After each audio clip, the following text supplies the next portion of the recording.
Saison Warden, as we like to say here at the Harambe Wildlife Reserve, Twin Day, which means let's go. Hi Jumbo, everybody, my name is Courtney and I'm going to be your safari guide for today out on the Harambe Wildlife Reserve. I do have just a couple of quick safety reminders to go over before we get started.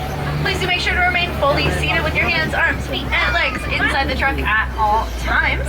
Then we are going to be starting off today by heading out into the Little Aturi Forest.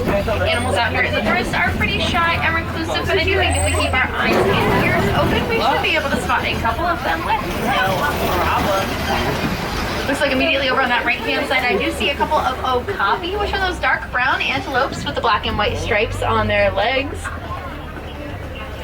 Now, despite those black and white stripes, the okapi are actually more closely related to giraffes than they are to zebras, and that is because they do share a lot of very similar physical traits with giraffes, such as a really long prehensile tongue that they can use kind of like a hand or an arm to better grab on to a bunch of different things like sticks, twigs, leaves, and especially lots of other food items. That okapi's tongue is actually long enough that they can lick the inside of their nose, lick their eyeballs, and lick the inside of their ears. As we come around this hill, it might be a little bit hard to see it, but it looks like there is a greater kudu just at the top of the hill directly in front of us. As we come around this way, it'll be over on that right-hand side, kind of hiding in the bushes back there. The greater kudu is a lighter colored antelope that is the second tallest here on the reserve, standing about 55 inches tall at their shoulder. Also over on our right-hand side, I do see a couple of saddle-billed storks, which are those really tall black and white birds walking around. Now they do get their name for that yellow saddle-shaped marking on the top of their bill. You can also tell whether a saddle-billed stork is a male or a female just by looking at their eye color. So ones that have yellow eyes, like this one here on the left-hand side, are going to be female. Ones that have brown eyes, like that one over on the right, is going to be a male.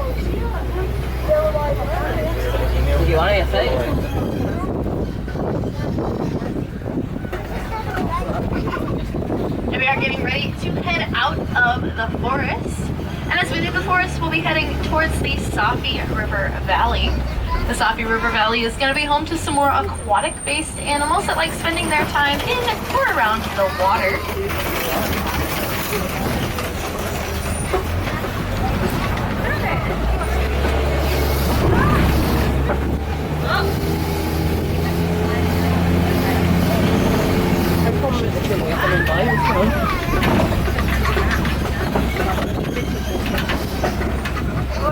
These aquatic animals do include aquatic birds like the pink-backed pelicans over on that far right-hand side. And it looks like I also do see a Nile hippo in the water as well. Now those pink-backed pelicans are going to be named, oh, there's a couple of hippos actually.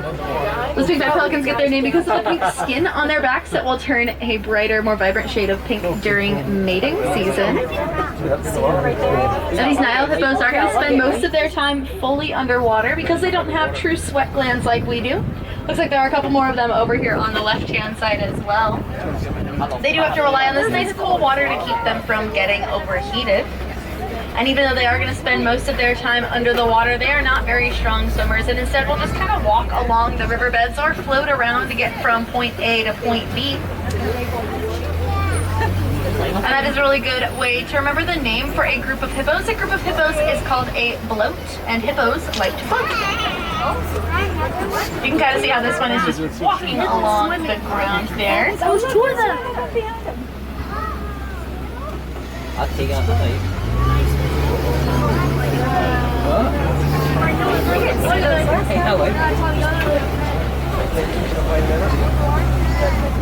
Now over on our left-hand side, I do think I see some Nile crocodiles. Now these Nile crocodiles are going to be cold-blooded, so to warm themselves up, they'll have to rely on laying out in the sun, just like they are now. In the event that they do get a little bit too warm, which it looks like they might be now, they'll actually lay there with their mouths open. That'll help them to kind of release some of that internal body heat that they've been building up. Very similar to how dogs will pant when they get a little bit too warm. Yeah.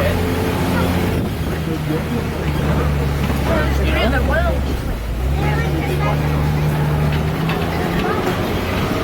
Oh look, I see little animals over there. I see them.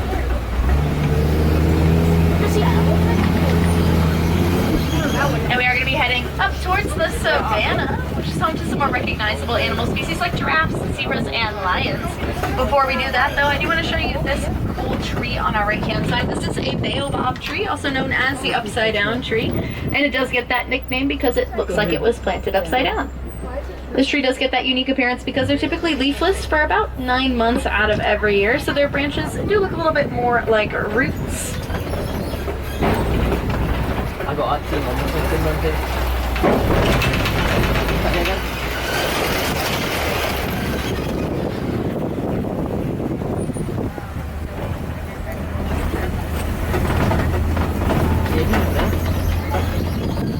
Now it's like as we come out of this turn over on our right hand side, kind of hiding in the back there, you see some springbok, which are very small s'mores colored antelopes, kind of all the way in the back there. They do get their name springbok because they can spring 6 feet directly into the air, and 13 feet across. The process of going up and out is known as rocking. Also over on the right, I do see a big herd of wildebeest as well as it looks like a Maasai giraffe. Now that Maasai giraffe is going to be different from the reticulated giraffes on the spotting guide above your heads because of the difference in the shape of their spots. So these Maasai giraffes have very jagged and irregular spots. No two of them are exactly the same shape.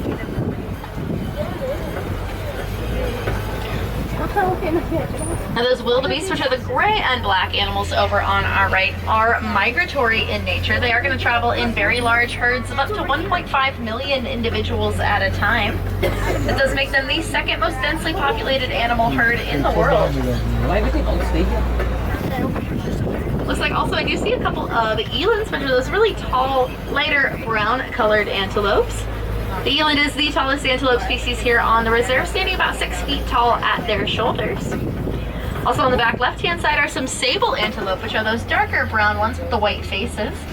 The sable antelope are the official emblem of the Harambe Wildlife Reserve, and when faced with any sort of fight or flight situation, they are always going to choose fight and use their really long prongs to kind of shoo off any predators that may try jumping on their backs. I have my name.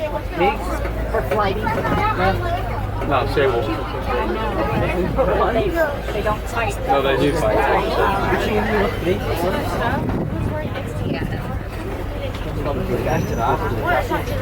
As you can see, this Maasai giraffe coming up over on our right hand side is very tall.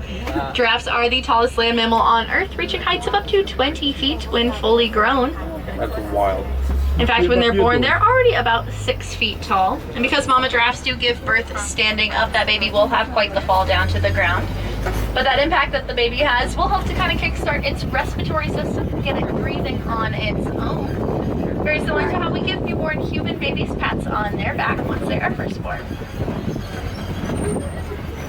And from where you're sitting is already about 8.5 feet off the ground, which just gives you a little bit more of a scale to just how tall these giraffes are. So pretty.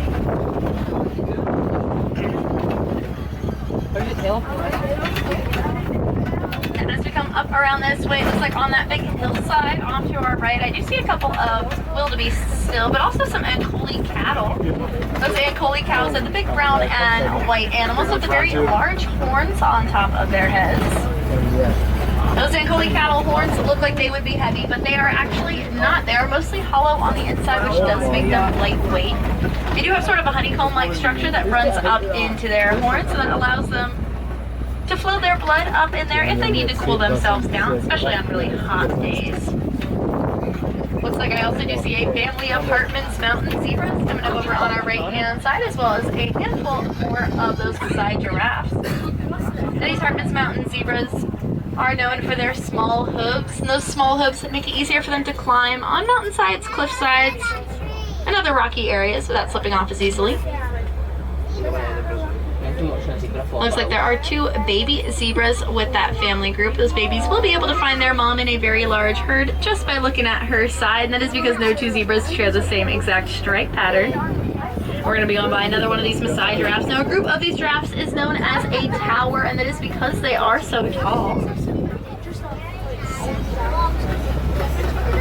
And believe it or not, these giraffes do have the same number of neck bones that humans do.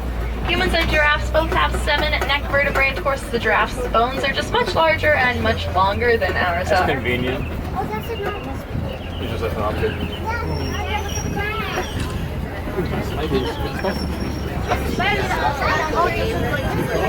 Now it looks like there's a very large tree that's been knocked over just ahead of us, and that does make me think we could be heading towards some elephant territory. Elephants are known as the bulldozers of the savannah, and they'll knock down really large trees just like this one to get better access to the leaves that are at the top. And it looks like I do already see an African elephant all the way in the back right-hand side there. And we can tell that this is an African elephant because of the shape of his ears. They are sort of shaped like the continent of Africa. On really hot days, those big Africa-shaped ears will kind of act as like built-in air conditioning to keep that elephant nice and cool. Now the cool thing about African elephants is that both male and females do have tusks, but I do know that this one is most likely going to be a male, and that's because he's all by himself. African elephants typically live in matriarchal groups, and anytime a male reaches full maturity, they will kick him out and he'll go off to live all on his own until he can find a mate for himself.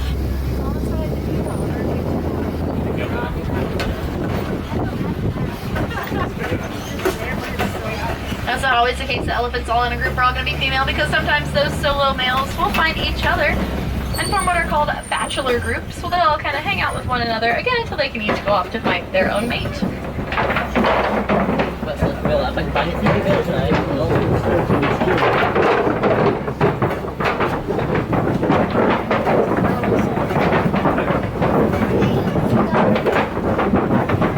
Unfortunately, in the wild, a lot of elephant habitat is getting destroyed because of people mining for an element called coltan. Coltan is used to make a lot of our electronic devices. So one way that we can all directly help to try to preserve some of that elephant habitat is by recycling our old unused electronics instead of just throwing them away. That way we can reuse the amount of coltan that we already have and decrease the need to harvest more. Some of those elephant homes will remain safe and protected.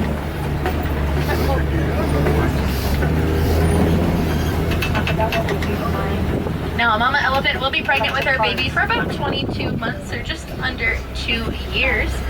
Once she finally does give birth to that baby's going to weigh close to about 300 pounds.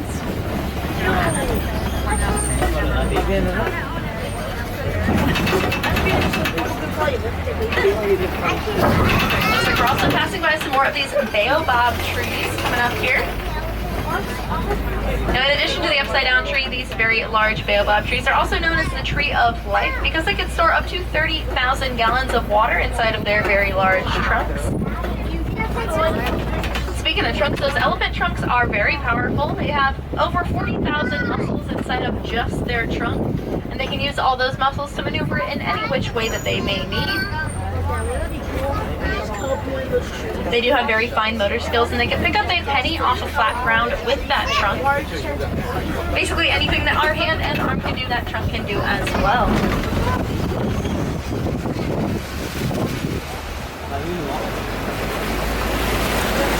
Now coming up is a flamboyance of greater flamingos. Looks like they're all hanging around near this big Mickey-shaped island here. Now these greater flamingos are going to get that bright pink color from the beta-carotene in the brine shrimp that they eat. They won't fully develop that bright pink color until they turn about 2 years old. Up until that time, they're going to be more of a light gray or sort of a faded, almost white color.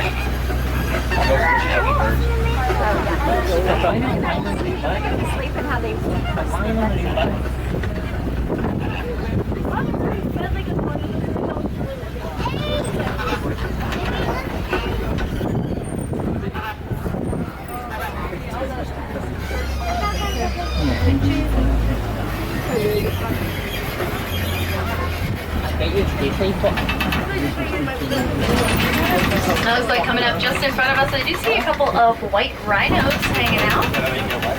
Now these white rhinos did get their name because of a mistranslation of the Afrikaans word white, which people thought translated to white, which is why we here named them white rhinos.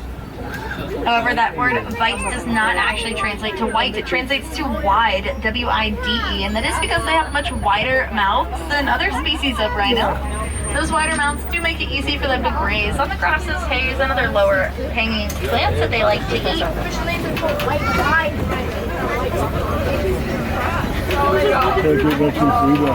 Looks like this white rhino here is thinking about crossing the road in front of us. Maybe. Hello. Nice to see you. I'm not gonna hit you, don't worry. We're gonna hang tight right here until this rhino moves a little bit further out of the road. Just like that. Oh, they understand me. Thank you so much. Now, a group of these white rhinos all together is known as a crash. And it is because they do have pretty poor eyesight, so they can't see very well. But what they do lack in eyesight, they make up for with excellent hearing. They do have very large ears that they can turn kind of like a radar dish to be able to better detect where those different sounds are coming from.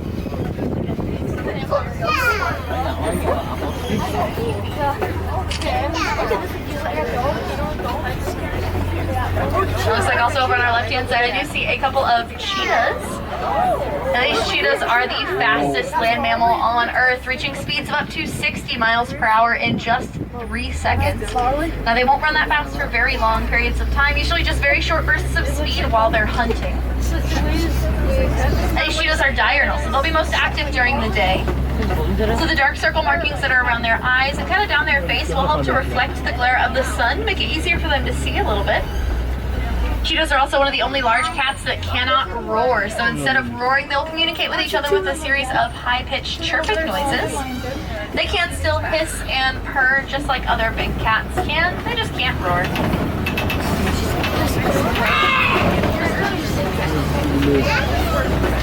Now this very large rock formation coming up in front of us here is known as a kopje, spelled K-O-P-J-E. Kopjes are usually a pretty good spot to find some African lions, so we'll keep our eyes out for them. Although the African lions are going to be nocturnal, so they'll actually be most active at night when it's dark out. During the day, they can typically be found resting for about 16 to 20 hours, just to conserve all that energy for the nighttime when they hunt. Looks like coming up over on our right-hand side, though, I do see a couple of water bucks, which are these brown and white deer-looking animals hanging out on the top of the ledge there. Now these water buck do have a very oily-like substance on their fur that helps to make them waterproof. You also notice they do have that white ring around their hindquarters, and that will actually glow in the dark so they can better see. Looks like there's another white rhino, as well as a couple of female ostriches over on that right-hand side. I also do see 2 African lions laying down on the edge of the kopje up here. We'll get a little bit closer to get a better view at them. Looks like there is 1 male and 1 female. We can tell the difference because of the big mane of hair that male lion has. That mane is actually going to be pretty heavy. It can weigh up to about 35 pounds. Oh my gosh, look how beautiful they are, you guys. Now it is the female lions that are going to go off to do the hunting, while that male is going to stay back to protect the rest of the pride. Female lions are one of the only large cats that do hunt cooperatively, which means that they're going to all work together, and then everybody will end up sharing whatever they catch.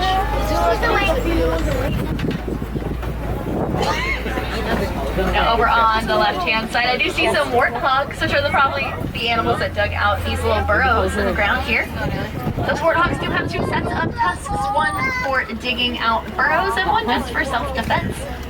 Once they're done digging out their burrow, they will actually back into it, rest with their tusks facing out to try to scare away any predators that may come nearby. Also coming up over on our right is another look at some of those white rhinos, as well as a female ostrich. We can tell she's a female because of the color of her feathers. She's got a very muted, kind of faded color to those feathers, whereas the males are going to be much more heavily pigmented.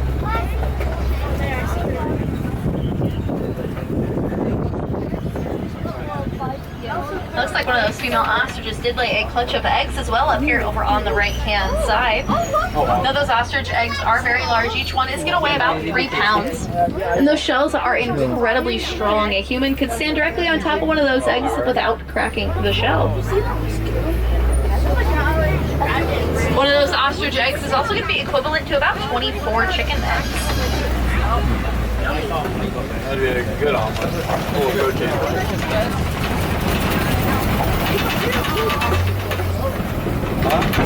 Now we are heading into the Magadi Glen, which is home to the Warden's Post. The Warden's main job out here on the reserve is to make sure that all of the animals are taken care of and protected. Animals like these Nigerian dwarf goats here on the left-hand side. And these goats may look small, but they are all fully grown adults. They are a domesticated animal species, and they are highly sociable, so they love hanging out in really large groups like this, so they have lots of different friends to play with. These goats are also raised as a dairy animal in Africa, so farmers will sell their milk, and I have been told by people that have tried it before that it is very, very sweet. Wait.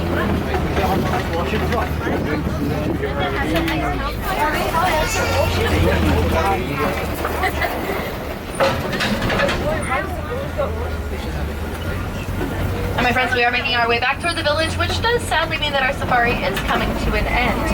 I do hope that maybe you learned something new today, or at least got to see one of your favorite animals a little bit closer than you have in the past.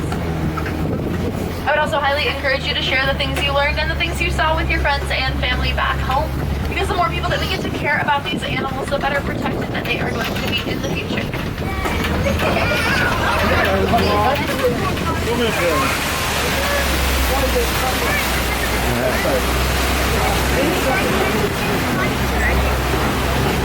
I'm bringing my wilderness explorers on board today. This truck is the Simba 1, that's S-I-M-B-A, and then the number 1. And you can pick up that badge from the cast member with the orange bag at the top of the hill as soon as you disembark from the truck here in just a moment. Now, my friends, if you are looking for another animal adventure to check out after this, I would highly recommend the Gorilla Falls Exploration Trail. You're actually going to be right near the entrance to that trail as soon as you hop off of the truck. And they've got some cool animals that aren't here on the reserve. Animals like gorillas, naked mole rats, meerkats. There's also an underwater hippo viewing area, so you can really see those hippos in their element. That trail is going to close this evening at 6 p.m., so you still have plenty of time to get out there.